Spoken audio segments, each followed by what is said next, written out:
Vai aí na página 22. Página 21, vai. Voltou para trás? É, porque nós estamos pensando algumas partes aí. É por isso que eu perguntei. Aí a gente vai lá para frente, volta para trás. Amém, irmãos? Bom, vamos lá. Então está falando aí, ó, na página 20, no finalzinho da página 20, o Pentateuco como recurso pedagógico, né? Então aí nós explicamos aí como surgiu, aí vai dizer aí, ó, o Pentateuco, os primeiros 5 livros da Bíblia são chamados livros de Moisés, constituem os livros da lei no idioma hebraico, e esses livros são chamados de Torá. A versão dos 70 em grego, palavra é originalmente traduzida por lei, que significa instrução ou orientação, né? Tanto faz. Aí vai na página, aí continua para baixo um pouquinho, 1.2.3, os líderes religiosos cumprem a função de professores, na página 21. Acharam? Bom, um pouquinho para baixo vai dizer, os reis, quando piedosos, eram aliados dos sacerdotes na promoção do ensino da palavra de Deus. Isso quando os reis eram piedosos, aí eles também se aliavam para ensinar. Mais tarde, quem assumiu o papel de professor eram primeiro os pais, os reis ajudavam, e depois quem? Os profetas assumiram o papel de instrutores. Vai um pouquinho mais para baixo, diz, havia em Israel, nos dias de Elias, Eliseu, várias escolas de profetas, tá? De Gilgal, Betel e Jericó, pelas quais passou Elias, fazendo sua visita de despedida, conforme o texto de 2 Reis, capítulo 2, versículo 18. Não temos informações claras sobre o currículo do estudo dessas escolas. Não tem, certo? Tem um currículo claro de o que eles ensinavam nessa escola, mas provavelmente eram os livros do IBAD. Os livros do IBAD são baseados na Bíblia, então é na Bíblia que se ensinava. Bom, vamos lá.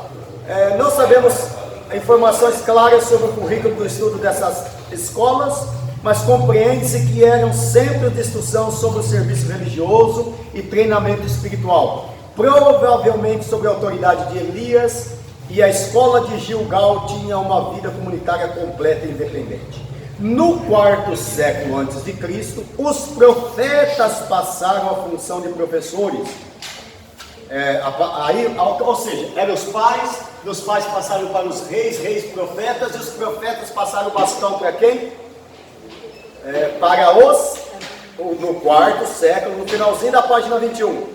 No 4º século a.C., os profetas passaram as funções dos professores para os escribas, conhecidos como doutores da lei e rabinos. Por que era chamado de escribas? Porque eles escreviam a lei à mão, tá? A lei à mão. Naquela época, irmão, você possuir um exemplar da Bíblia era algo caríssimo. Caríssimo. Possuir um exemplar da Bíblia. Por quê? Porque era escrito à mão. Lembra que aquele homem, quando o eunuco, ele vinha lendo o livro do profeta Isaías? Não é? Ele tinha um exemplar na mão. Ele mandou fazer aquele exemplar. Aquilo era caro. Você pode ver que ele não era pobre. O que ele era? Qual é o cargo dele? Ministro da Fazenda. Mordomo-mor da rainha de Candace. Camarada, tinha dinheiro, era importante. Dava para saber de ter dinheiro só pelo fato de ele ter um exemplar da lei na mão. E era escrito... Oi? Bíblia aí de mais de R$1.000. Não é? Mas ainda era muito mais de R$1.000 para escrever um exemplar daqui. Era escrito letra por letra. E outra, o escriba, ele não podia errar. Não podia errar. Ele tinha que escrever letra por letra, palavra por palavra, exatamente como estava na lei, tá? Então isso aí foi passado para os escribas e para os rabinos. Os rabinos queriam agora ensinar nos templos, né? Começou se ensinando no templo, certo? Lembra do templo de Salomão? Salomão fez, né? Edificou o templo ali. Então ali era ensinado a Bíblia, no templo. Mas aí Israel foi para o cativeiro. E agora? E agora não tinha mais assinatura, não tinha mais o templo para ensinar. Vamos lá ver o que aconteceu? Os escribas e o ofício de escrever assim faziam cópias dos textos sagrados com rigoroso cuidado e também intérprete da lei. Doutor da lei era o juiz erudito. Um pouquinho para baixo. Esse erudito juiz tinha o hábito de, antes de amanhecer, fazer a meditação e orar a Deus ao Senhor, segundo o livro da sabedoria, apócrifo. O doutor da lei conhecia a geografia, a física, a cronologia, história natural, medicina natural. Por isso as escolas e doutores rabinos adquiriam sua fama. Com o tempo foram introduzindo filologia e os textos sagrados da doutrina gramatical hebraica e assim por diante, tá? Como eles adquiriam o quê? Está dizendo aí que eles adquiriam a história natural, a medicina natural. Eles se tornaram uma espécie de médicos. Por isso que, lembra daquela passagem que Jesus cura 10 leprosos? Quando eles curam os 10, na verdade ele cura eles no caminho, não cura ali, né? Eles vão andando e no caminho eles se tornam curados. Jesus falou, vai e faz o quê? Apresenta quem ao? Porque o sacerdote, quando a pessoa estava leprosa, era o sacerdote que dizia, você está com lepra, que diagnosticava ele. Entendeu? Por quê? Eles conheciam de medicina natural, história natural, não só da Bíblia, conheciam história, conheciam geografia. Então chegavam para ele, você está com lepra. Aí ele tinha que sair com uma plaquinha, batendo uma plaquinha na mão e gritando, leproso, leproso, leproso, e se retirar da cidade. E se ele ficasse curado, estou curado, ele tinha que se apresentar de novo ao sacerdote, e o sacerdote dizer, você pode voltar no convívio que você está curado. Por isso que Jesus falou para ele, vai e apresenta ao sacerdote. Porque em Levíticos, no capítulo 13, no versículo 11, 59, vai dizer sobre isso também, que era ele que determinava se ele era leproso ou não. Tá? Dizia, você está curado ou você está doente. Ok? Deu para entender? Sim. Uma pergunta? Esse livro da sabedoria tem alguma coisa a ver com o livro da Bíblia Católica? Sim, é um apócrifo da Bíblia Católica, tá? É um livro histórico. Alguns livros apócrifos que são livros históricos, salvo algumas partes. Por exemplo, Macabeus é um livro histórico. Não é um livro de inspiração divina, mas é um livro histórico. Sem o livro de Macabeus, nós deixaríamos de entender muitas coisas num período antes dos 100, 200 anos antes de Cristo, 300 anos antes de Cristo. A história dos Macabeus nos ensina a entender a história. Tem um livro que é citado, um apócrifo, que é citado por Judas, o livro de Enoque. Pode ver aí, segundo Enoque e tal, né, ele vai citar o livro de Enoque. Tá? Então, são livros apócrifos, que são livros que não têm inspiração divina, considerados teocanônicos, né?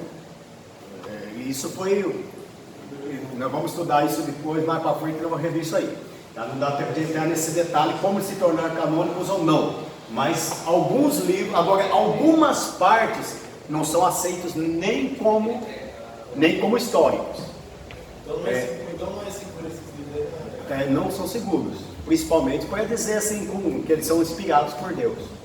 E não tem muita segurança. E tem algumas partes deles sim, que nos ajudam muito. Mas tem algumas partes, como alguém escreveu sem inspiração divina, a pessoa põe o que quer. Dá um exemplo para vocês, capítulo 13, Daniel não vai até o capítulo 12? Na Bíblia Católica vai até o capítulo 14. E por que esses dois textos não foram reconhecidos como textos sagrados? E você vê, só se você ler o texto, você vai entender o porquê.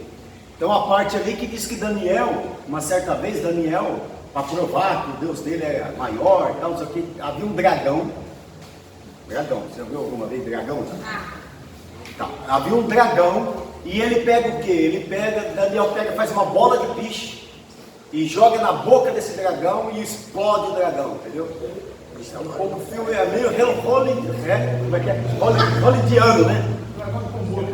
Aí tem uma outra passagem ali, eu acho que é o capítulo 14, esse é o capítulo 13, capítulo 14 vai dizer assim que colocavam as coisas diante da estátua lá, de uma imagem lá, e a comida que eles colocavam desaparecia.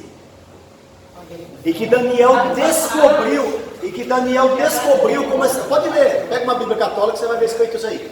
E Daniel descobriu como isso acontecia. Ele jogou tipo de uma serragem no chão e viu, e à noite o pessoal pisou naquela serragem e mostrou que ficou a marca dos pés ali das pessoas que pegou no fraga ali. Mostrou como que era feita que a comida desaparecia. E tinha um buraco que saía lá dentro, um negócio assim. Então, é umas histórias que não tinham muito a ver com, não tem muita veracidade. E essa e por outras coisas não se tornaram, mas eram parte do cânon sagrado, tá? Ok? Vai para frente aí. Bom, educação manual e os ofícios. Vai aí na página 23. Eu falei que hoje não ia ler muito aí, né? Bom, a tradição, aqui na página 22, vai falar da tradição e o recurso educacional. Como que eles ensinavam? Uma das formas que eles ensinavam, no meio da folha 23, meio da folha fala que os meninos acompanhavam os pais nas cerimônias, a qual, aí ó, depois do itálico aí ó, os meninos, na página 23, acompanhavam os pais nas cerimônias, a quais eles viviam ouvir e perguntavam a respeito das ofertas, sacrifícios. E uma das coisas que eles aprendiam, as seguintes festas, era a Páscoa. Através da Páscoa, eles aprendiam a Bíblia. Páscoa quer dizer passagem, que Israel saiu do Egito, e ali era falado do povo de Israel. A festa de Pentecostes, a festa dos tabernáculos, inclusive esses dias agora teve a festa dos tabernáculos em Israel, né? Esse mês é comemorado. Eles até hoje montam tendas e ficam 7 dias, comem e dormem dentro dessa tenda, apesar que eu acho que é mais tradição do que... Porque eu vejo um monte de tenda lá montada na internet, mas não vê ninguém lá dentro, só vê as tendas montadas. Estou acreditando que eles dormem muito ali, sei lá, pode ser que alguns durmam lá, sei. Mas a maioria diz que eles ficam 7 dias ali para lembrar que eles viveram em tabernáculos antigamente, tá? Bom, a educação manual e os ofícios, aí no final da página 23. Diz aí que o Talmud, que é o livro sagrado das tradições judaicas, o Talmud é o livro sagrado das tradições judaicas. Tem muita coisa que a gente, tem pessoas que falam, tá na Bíblia, não está no Talmud. É só uma tradição judaica, tá? Cita as seguintes sentenças. Quem procura, página 24 aí no começo dela. Quem não procura que seu filho aprenda um ofício, está preparando para ser um ladrão. Uma grande verdade, né? Se não ensinar o filho um ofício, vai ensinar ele a ser um ladrão. A mesma obrigação tem os que ensinaram seus filhos o ofício distribuído na lei, na palavra de Deus. Tá? Vamos para baixo um pouco aí. Tanto é que o pai de José ensinou para Jesus um ofício. O que ele era? Carpinteiro. O pai de Paulo ensinou uma profissão para ele. O que ele era? Fazedor de tenda. O pai de Pedro ensinou uma profissão para ele. O que ele era? Pescador, e assim por diante. Bom, tanto é que é o seguinte, né? Ensinar um ofício aqui. E ser pastor é uma profissão, é um ofício ou não? Sim ou não? Sou verdadeira de Deus, agora tem uns aí que não é de Deus não, agora depende. Um dom, né? Mas a Bíblia fala assim, ó, não ata a boca do boi que debulha, do boi que trabalha. Está se referindo ao obreiro. A Bíblia fala que digno é o obreiro do seu silêncio. O salário é uma profissão espiritual, não entenda como profissão. Então é sim um cargo denominado por Deus agora, como diz aqui, depois da passadinha, pelo amor de Deus. Que hoje pastor não é encarado como profissão. Eu até conta aquela história do menino que estava na escola, perguntaram para um, né? O que seu pai faz? Meu pai é médico. E o seu? Meu pai é pedreiro. Qual a profissão do seu pai? A profissão do meu pai, ele é carpinteiro. Aí perguntaram, e o seu pai? Meu pai é pastor. E além de ser pastor, ele faz alguma coisa? Ele só é pastor. Quer dizer, como se pastor não fosse uma profissão, né? Não fizesse nada. O pastor faz. Agora, tem uns que não faz nada mesmo. Né? Tem uns que... Mas tem pastor que trabalha de noite, como eu conheço que é um pastor civil, que é o seu pastor. Que faz jus ao salário. Né? Oi? Então o que acontece? É que a pessoa entende assim. Sabe como a pessoa entende, irmãos? Já estou falando aqui da profissão dentro da revista. É aquela ilustração assim, ó. O pastor estava capinando e perguntaram para ele. Não, primeiro ele estava lendo, estava capinando e perguntaram para ele: ué, pastor, está trabalhando? Ele falou: não, agora estou descansando. Aí pegaram ele lendo a Bíblia e falaram: pastor, está descansando? Ele falou: não, agora eu estou trabalhando. Porque é uma profissão e é uma profissão digna. A Bíblia fala: digna é o obreiro do seu salário. Mas, irmãos, coisa dura é quando a gente vê a pessoa que não faz jus ao que ele recebe, como salário. Mas louvado seja Deus, que digno sim é um obreiro, ele deve receber, e é digno disso, mas que faça jus, né? Aí é louvável. Como nós citamos aqui, que é o caso, eu tomei a liberdade de já ministrou aqui na nossa aula o pastor Cidinho, uma pessoa que faz jus ao seu salário. Vamos lá. Agora veja bem, o templo, lembra do templo? Israel foi levado cativo, né? Para a Babilônia, ficou 70 anos no cativeiro, ok? Não tinha como aprender no templo, não tinha como adorar no templo, não tinha como fazer as orações no templo. E agora? Agora vai levantar as profetas. Como que vai fazer para ensinar? Aonde era ensinado? Quem sabe? Sabe por que eu faço pergunta? Porque é com a pergunta, escola dominical, se você quer ensinar o seu aluno, faça pergunta para ele. Primeiro que ele não dorme. Primeiro que ele não vai dormir, porque fala: ai, que pergunta para mim. E segundo é que ele fica pensando: puxa, por que eu não sei essa? Não é assim? Então é importante a pergunta. Então, como não se ensinava mais no templo, agora onde que eles iam? Aí eles estavam no cativeiro babilônico. O que eles fizeram então? Inventaram, já não tinha mais o templo, um local que eles deram o nome de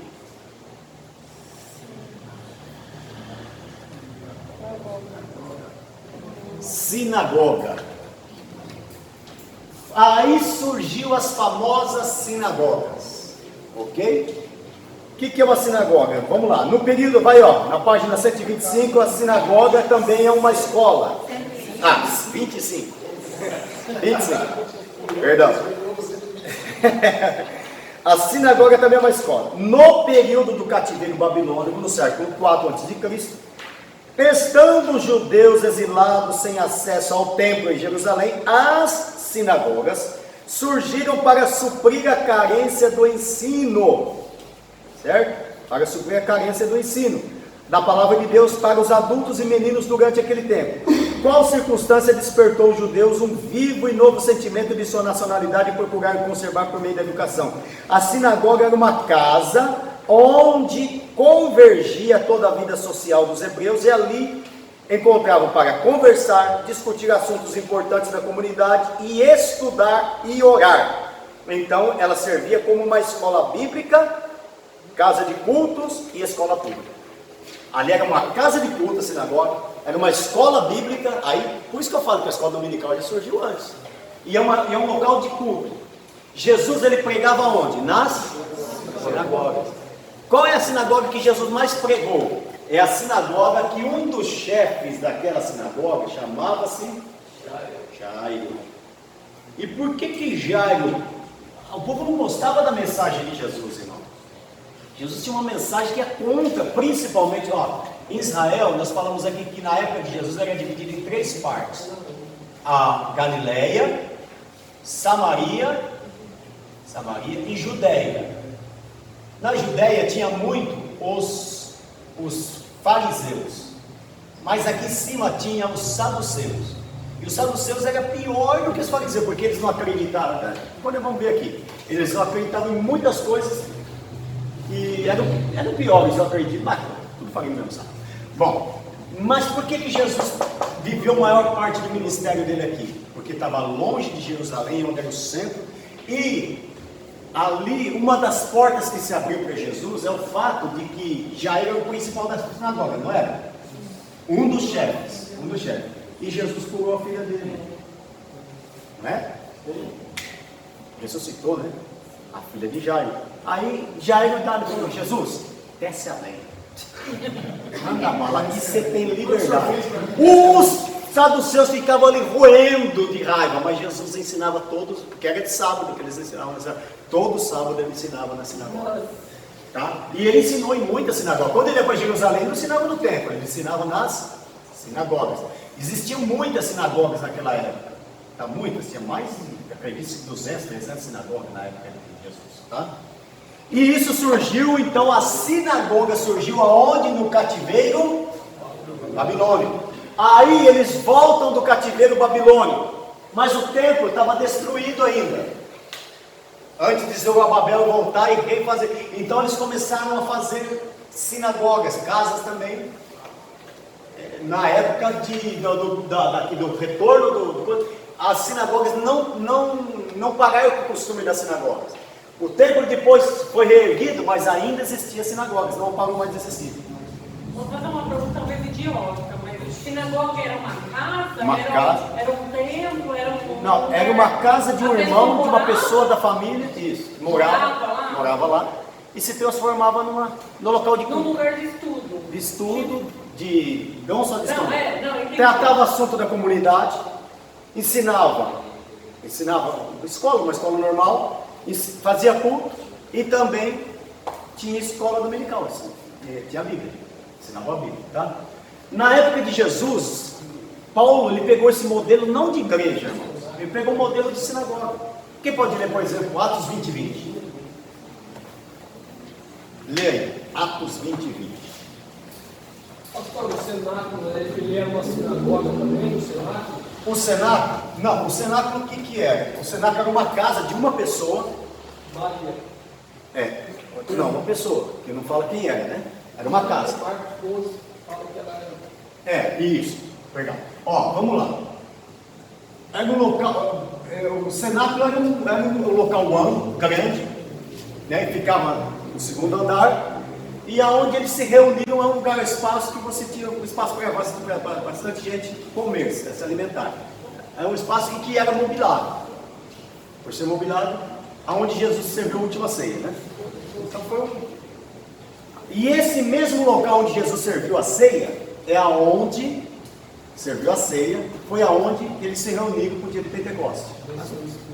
Tá? Pastor, Ah. então também tem Atos dos Apóstolos, capítulo 20 em diante, vai falar sobre aquele jovem último. Também fala do cenáculo, que é onde o apóstolo Paulo que vai pregar. Não, era uma casa, ali era uma casa só, de 2 andares, tá? Ah, entendi. Não era um céu, só uma casa. Atos 20, 20 diz o quê? Como nada que útil seja, deixem de vos anunciar e ensinar publicamente pelas casas. Ou de casa em casa. Se você ler o livro de Romanos, no finalzinho do livro de Romanos, você vai ver aí, ó. Principalmente no último e penúltimo capítulo, diz assim, ó. E a igreja que estava na casa de...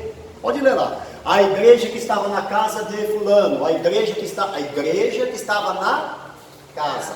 Então as igrejas daquela época, primeiro que o governo romano não deixava fazer igreja. Certo? E aí eles eram escondidos mesmo, tinha que se esconder. A igreja que estava na casa de fulano, ciclano e bertano. Ok? Eram feitos de casa. Aí pra frente, depois, lembra de Constantino, que foi surgir as igrejas. Que a mãe dele se converteu, Constantino. Lembra que nós contamos a história de Constantino aqui? Que ele viu uma cruz e foi lá e ganhou a batalha. E a mãe dele já era cristã. E aí Constantino, que era o imperador da época, ela falou, ó, seguinte, gente, agora o negócio daqui para frente é Deus. E deu a liberdade onde eles começaram com... E mais para frente que veio as igrejas mesmo, como a Basílica de São Pedro, né? E todas as outras coisas, de uma maneira meio equivocada, mas veio. Ok? Deu para entender com relação às sinagogas? Sim. Tá? Sim, obrigada. Vamos lá então. Essa palavra sinagoga, ou a palavra esnoga ou sinagoga, também esnoga é a mesma coisa, tá? É mais incomum, mas esnoga é a mesma palavra para sinagoga. E do grego antigo, quer dizer o quê? O que quer dizer a palavra sinagoga no grego? Sinagoga quer dizer assembleia ou reunião. Tá? A tradução da palavra sinagoga é assembleia ou reunião. E no hebraico é casa de reunião. Tá? Casa de reunião. Que seria Beit Knesset. Vamos lá. Jesus pregou nas sinagogas Aí para baixo aí, ó, fala que ele era o líder da sinagoga, vai dizer aí a dispersão dos judeus, e aí eles continuam surgindo as sinagogas por várias partes, e assim por diante. Bom, aí no capítulo 2 nós vamos entrar no período entre bíblico, nós falamos aí do helenismo, vai passando para frente. Aí veio a organização dos grupos religiosos na página 34. Quem que eram os principais da época? Tinha mais, né? Mas esses eram os principais, na página 34. Os escribas, que nós já falamos aí quem eram. Os escribas. Os fariseus eram os legalistas, né? Os essênicos. Os essênicos, por exemplo, acredita-se que João Batista era essênico. Os essênicos, irmãos, era um povo que fazia parte desse grupo aqui das religiões da época. Os essênicos, eles viviam separados. E eles acreditavam que o reino de Deus tinha que ser tomado à força. Que Jesus viria como aquele rei que iria tirar César do trono mesmo. Ele era um dos mais acreditados. Eles eram um povo que viviam, como eles não acreditavam no que os fariseus pregavam, não gostavam da doutrina dos fariseus, não gostavam dos escribas, não gostavam dos saduceus, então era um povo separado que vivia como nômades no deserto. João Batista vem da onde? Deserto. Não é? E por que eles eram um povo que queria tomar na espada mesmo, a força. Eu já falei isso numa outra aula, já que nós estamos dentro desse assunto aqui. Quando João Batista diz assim, eu falei isso, nós demos uma aula aqui, né? O pastor Luciano vai lembrar isso aí. Quando Jesus fala assim, e eis que olha as mensagens de João, eis que a raiz o achado está posto a raiz das árvores, raça de víbora, é coisa dos essênicos, irmão. Por isso que acredito que João Batista era essênico. E olha a mensagem de João, e ele vos batizará com o Espírito Santo e com fogo. O fogo é o Espírito Santo? Não. Sim ou não? Com o Espírito Santo e com fogo. Ele não serve para separar uma coisa da outra? Olha, aqui está o pastor Alessandro e o pastor Jackson. É um e o outro, né? Então, se fosse ou, era outra coisa. Fulano ou ciclano. Mas quer dizer que o Espírito Santo é uma coisa e que fogo é outra.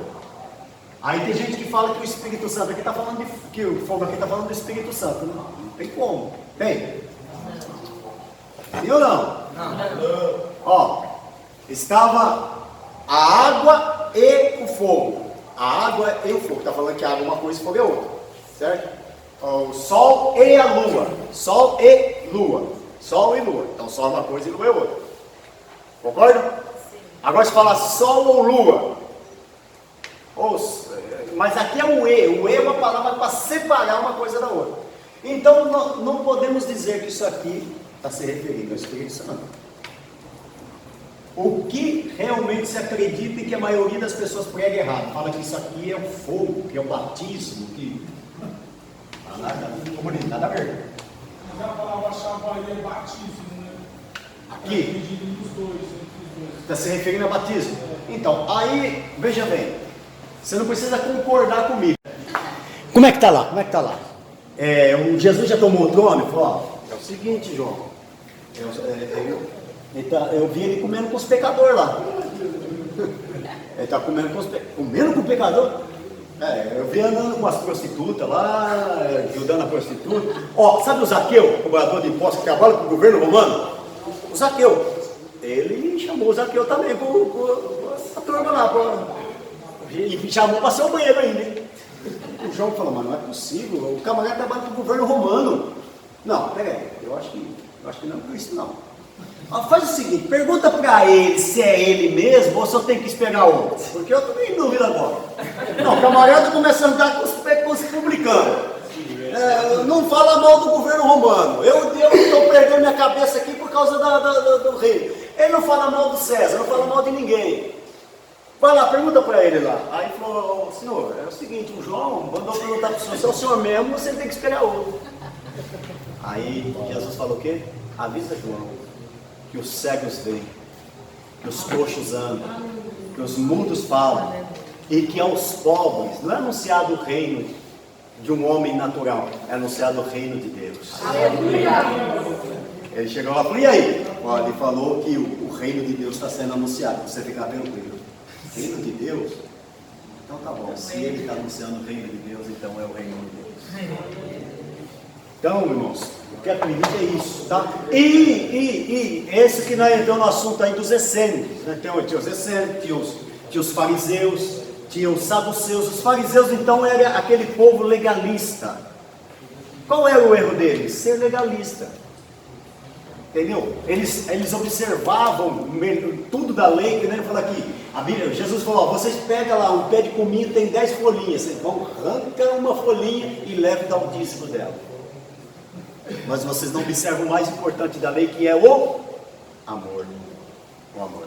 Ou seja, vocês estão por fora, vocês estão bonitos, estão legalistas, vocês falam tudo certinho, mas por dentro vocês estão podres. Porque o mais importante da lei é o amor.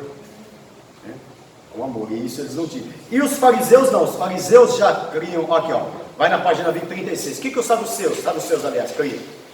A doutrina, um pouquinho para baixo aí, ó, os saduceus, aí vai um pouquinho para baixo, está escrito, a doutrina dos saduceus se fundamentava na negociação absurda, na negação absoluta, na negação absoluta, e na irrestritiva da lei. A crença da imortalidade da alma, da mortalidade da alma, ou seja, que o homem morreu, acabou, não existe mais. Se o homem morrer, não existe mais. Logo, não acreditavam na ressurreição, porque se o homem morreu, não existe mais, não existe ressurreição. E nem na existência de anjos. Também não acreditavam na existência de anjos. Mas, apesar disso, estavam intimamente ligados ali ao templo, à lei, ao povo e tudo mais, tá? Aí foi por isso que eles perguntaram, lembra? Você lembra a pergunta que eles fizeram para Jesus? Está aí, tá aí no livro aí. Senhor, é o seguinte, já que o senhor está falando que a gente vai morrer e vai para o céu, que a pessoa morre e ele não deixa de existir, ele vai para o céu. Israel costumava fazer assim, o camarada morreu, tinha uma esposa, morreu. O que ele fazia? Casa. Está aí no Mateus 22, 23 a 33, né? Foi aí que eles perguntaram. Porque a pessoa morria, ele tinha uma esposa, aí o que fazia? Qual era o costume de Israel? Casava com o irmão. Vamos supor, você tinha 7 irmãos. O mais velho morreu. Morreu a esposa, ele morreu, ficou só a esposa. O outro que veio depois casava com a esposa também. Mas ele morria, o outro casava. Aquela mulher. Aí morreu o outro, para ela não ficar desamparada. Sair da família. Sai da família e ela não fica desamparada. Aí a pergunta dos saduceus para Jesus era essa, falou, ó, vem cá. A fulana de tal casou com 7 homens. Lá no céu, com qual deles ele vai ficar?